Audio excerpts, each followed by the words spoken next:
حضور کا فرمانا من صامت نجا، جس بندے نے خاموشی اختیار کر لی وہ نجات پا جائے گا۔ آج کا دور پر فتن ہے، بندہ جو زیادہ بولتا ہے سمجھتا ہے میں بڑا بھلیار ہوں، مجھے بڑا بولنے کا ڈھنگ آتا ہے، لوگ میری بات سن کے خاموش ہو جاتے ہیں۔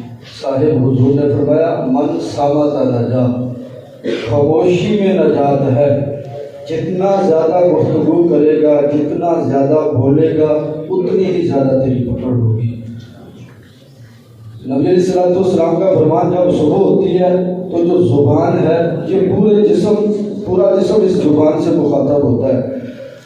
کالا کام الرجل بالصمت افضل من عبادت 60 سنہ، فرمایا پورا جسم انسان کی زبان سے مخاطب ہوتا ہے۔ زبان اگر تو سیدھی رہی تو ہم بھی سیدھے رہیں گے، اگر تو ٹیڑھی ہو گئی یعنی تو اپنی زبان یا تو نے اپنی اس کو کنٹرول میں نہ رکھا تو پھر ہم جو ہے نا ٹیڑھا ہو جائے گا پورے کا پورا جسم۔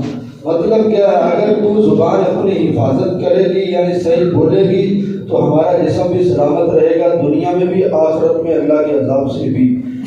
اگر تو ٹیڑھی ہو گئی، تیری گفتگو ٹھیک نہ رہی تو پھر ہم بھی کل قیامت کے دن رب کی پکڑ میں آ جائیں گے۔ یہ پورا جسم انسان کی زبان سے مخاطب ہوتا ہے۔ حضور نے اس بات کی بھی خبر دی، فرمایا انسان اپنی زبان کی حفاظت کر، اور جو حضور کا یہ فرمان فرمایا تیری خاموشی اس قدر عبادت ہے کہ تو 60 سال نفلی عبادت کرے اس کا اتنا اجر و ثواب تجھے نہیں ملے گا جتنا تو خاموشی اختیار کرے تیرا رب تجھے اجر و ثواب عطا فرمائے گا۔ اس لیے کہ انسان جتنا بولتا جائے گا اس کی پکڑ اتنی بڑھتی جائے گی، وہ اتنا ہی رب کی پکڑ میں آتا جائے گا۔ لیکن اگر خاموش رہے گا تو پھر اس کی پکڑ نہیں ہوگی۔ بادشاہ، صوفیاء، علماء وہ یہی بات اس آیت کریمہ سے، حضور کے اس فرمان سے اخذ کر کے ہم تک پہنچاتے ہو جاتے ہیں۔ اگر خاموش رہے گا تو تو اپنی ذات کا بھی مالک ہے، جو تو نے بولنا ہے اس کا بھی مالک ہے۔ اگر تو بول پڑا تو فرمایا پھر جو کلمہ تیرے منہ سے نکل گیا تو اس کا مالک نہیں ہے بلکہ وہ کلمہ تیرا مالک ہے۔ معلوم کیا ہوا کہ انسان جو اپنی زبان سے گفتگو کرتا ہے تو انسان جو بول لیتا ہے پھر وہ انسان کے قابو میں نہیں ہے۔ جیسے تیر کمان سے نکل گیا انسان اس کو نہیں واپس لا سکتا، اسی طرح جو کلمہ زبان سے نکل گیا وہ واپس نہیں آ سکتا۔ اب حضور کا فرمایا کہ تیرے لیے لازم کیا ہے کہ تو جب بھی بولے کلمہ خیر بولے، اس کے علاوہ کوئی نہ بولے۔ فرمایا اگر تو بولے گا تو اس پر پھر تیری پکڑ ہو جائے گی۔ کریمہ کا حضرت معاذ بن جبل رضی اللہ تعالیٰ حضور نے یمن کی طرف گورنر بنا کر بھیجا تو آپ نے عرض کی یا رسول اللہ کچھ وصیت کیجیے، تو آقا علیہ السلام نے فرمایا کہ اے معاذ خاموشی اختیار کر لینا تو کامیاب ہو جائے گا۔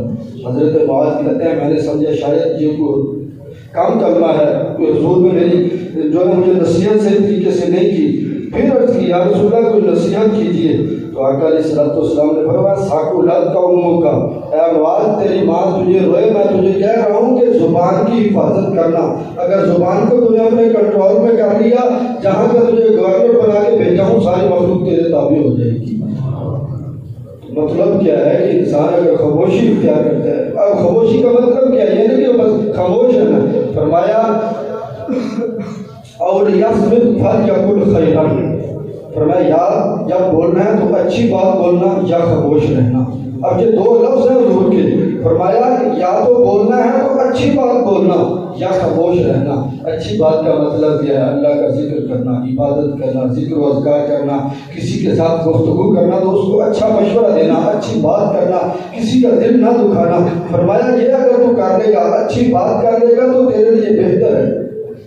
اگر تو اچھی بات نہیں کر سکتا تو اور یصمت، پھر تیرے لیے لازم ہے کہ تو خاموش رہ۔ اس لیے کہ اگر تو بولے گا، اچھی بات نہیں کرے گا، کتنے لوگوں کا دل ٹوٹے گا، پھر کل قیامت کے دن رب تجھ سے پوچھے گا اے انسان میں نے تجھے زبان دی تھی، اس کی حفاظت کرنا تیرے ذمہ تھا، تو نے حفاظت نہ کی۔ من کان یؤمن باللہ والیوم الآخر فلیقل خیرا او لیصمت۔ حضرت ابو ہریرہ حدیث کے راوی ہیں، حضور نے فرمایا یا تو اچھی بات کر یا خاموش رہ، تو کامیاب ہو جائے گا۔ حضرت فقیر ابو ہریرہ سمرقندی رحمۃ اللہ تعالی علیہ آپ فرماتے ہیں کہ خاموشی اتنی بڑی عبادت ہے، لقمان حکیم نے اپنے بیٹے کو اسی بات کی نصیحت فرمائی۔ بیٹا یا اچھی بات کرنا یا خاموش رہنا. اگر تم نے اپنی زبان کو اپنے کنٹرول میں کر لیا اللہ ساری مخلوق کو تیرے تابع فرما دے گا. انبیاء کی صوفیاء کی صلحاء کی اسی بات کی نصیحت، بلکہ صوفیاء نے لکھا 70,000 باتیں ہیں، 70,000 باتیں 7 باتوں میں پوشیدہ ہیں. اگر بندہ 7 باتوں پر عمل کر لے گا رب ذوالجلال اس کو 70,000 نیکیوں کا ثواب عطا فرما دے گا. 7 باتیں کون سی ہیں؟ فرمایا خاموشی بغیر عبادت، بغیر مشقت کے عبادت ہے. خاموشی بغیر مشقت کے، ہم نماز پڑھتے ہیں، ہم روزہ رکھتے ہیں، ہم تلاوت قرآن کرتے ہیں، اس کے لیے وقت نکالنا پڑتا ہے، ہمیں بیٹھنا پڑتا ہے، کچھ نہ کچھ اپنے آپ کو مشقت میں ڈالنا پڑتا ہے، پھر عبادت بنتی ہے. فرمایا خاموشی اختیار کرو، خاموشی بغیر مشقت کی عبادت ہے. اس لیے کہ جب بندہ خاموشی کرے گا، فضول گفتگو نہیں کرے گا، لہو و لعب نہیں کرے گا، کسی کو گالی نہیں دے گا، کسی کو برا بھلا نہیں کہے گا، اب یہ بغیر مشقت کے انسان کے نام اعمال و عبادت کے طور پر لکھی جائے گی.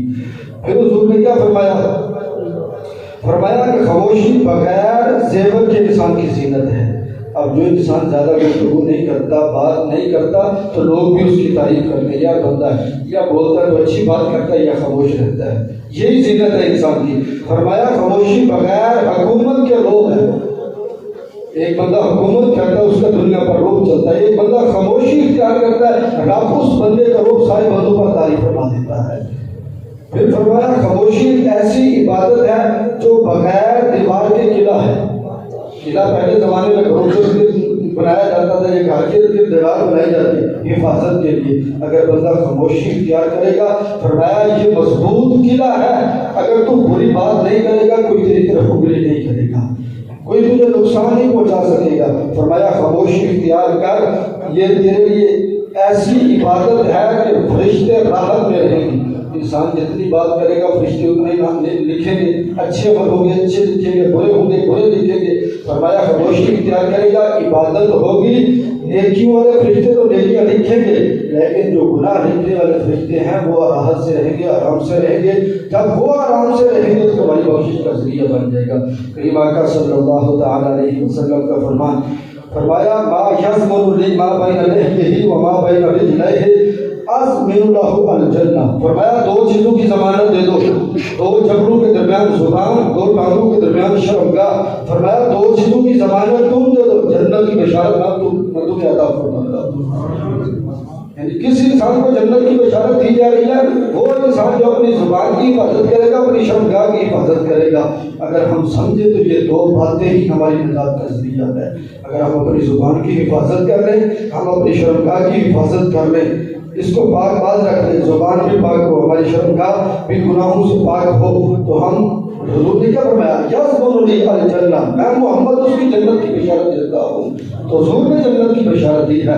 خلاصہ کیا ہے صاحب؟ انسان آج کے پروفیسر دور میں آزمائشیں ضرور ہیں.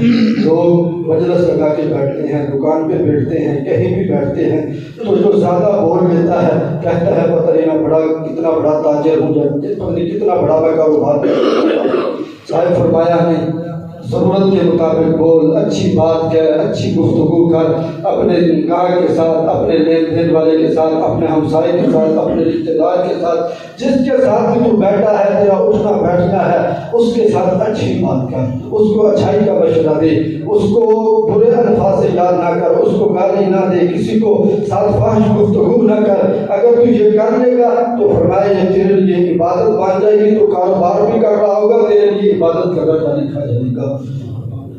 عبادت کے لیے وقت ہے، ہم نماز پڑھتے ہیں، قرآن پڑھتے ہیں، وقت نکالتے ہیں. لیکن رب ذوالجلال نے مسلمان کو اتنی پاکیزہ زندگی عطا فرمائی کہ کرتا کاروبار ہے، تجارت ہے، اگر سنت مصطفیٰ پر عمل کرتا ہے اس کا تجارت بھی عبادت بن جاتی ہے، اس کا کاروبار بھی عبادت بن جاتی ہے. صاحب انسان اگر زبان کی حفاظت کرے گا تو حضور نے کہا جنت کی بشارت میں تمہیں دیتا ہوں. لیکن آج کے دور میں ہم کہتے ہیں کہ جو بندہ بول زیادہ لیتا ہے شاید کامیاب ہی وہ ہے.